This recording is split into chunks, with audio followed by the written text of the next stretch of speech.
For the Great American Solar Eclipse, leave your camera at home. Solar astronomer J. McKim Melville has some advice for people planning to see the Great American Solar Eclipse on August 21st. Don't photograph it. This may seem counterintuitive. After all, a total solar eclipse hasn't crossed the entire continental United States since June 8, 1918. This upcoming eclipse is a once-in-a-lifetime experience. But unless you're an experienced photographer with good equipment, including the specific filters and lenses, and specialized knowledge to capture the moment, don't do it. I just encourage people not to take their camera, Melville told Live Science. Take it from Melville. He's observed 5 solar eclipses, and for the first one, he spent the scant minutes of totality, when the moon had completely covered the sun, trying to get his camera focused and the exposure right. NASA's total solar eclipse maps, photos. I really didn't spend very much time looking at the corona, he said, referring to the sun's outer atmosphere, the glow that fringes the blotted-out disk of the sun. The spiky halo of the sun's atmosphere is one of the best parts of an eclipse, he said.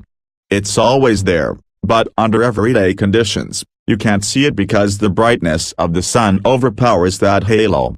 But if you're in the path of totality, and you're certain that the moon has completely covered the sun, you can remove your protective eyewear and see the corona for those moments of totality.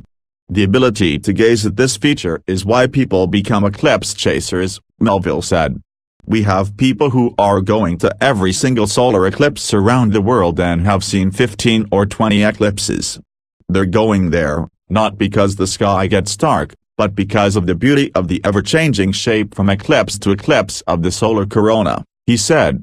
The time that you can view the corona, and for how long, depends on where you are along the path of totality. You can check this interactive map for precise times based on your location. If you're not confident about whether you can remove your eyewear, be on the safe side and keep the glasses on. And never look directly at the sun without protective eyewear, when it is only partially eclipsed, or not eclipsed at all. Melville said there are other phenomena to behold, as well.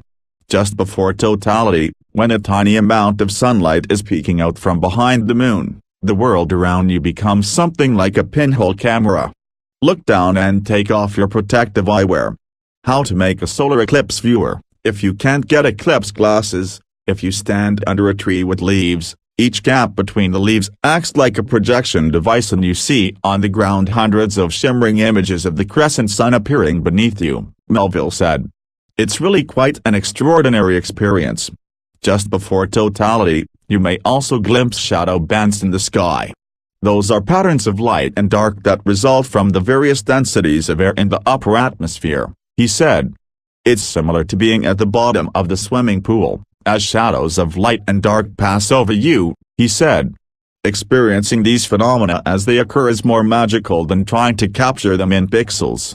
There are things to be appreciated, if you pay attention to everything that is happening around you and not just fiddling with the camera, Melville said. Alan Dyer, an astronomy author and photographer, also recommends that people not photograph the eclipse.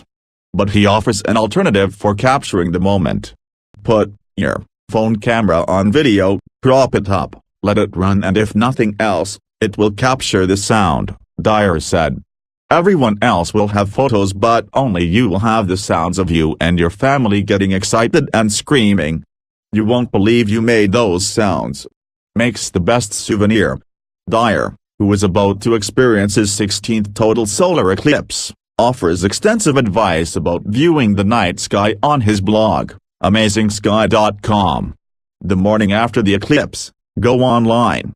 There will be hundreds, and likely thousands of images to view, much better than you could ever hope to take with your own equipment.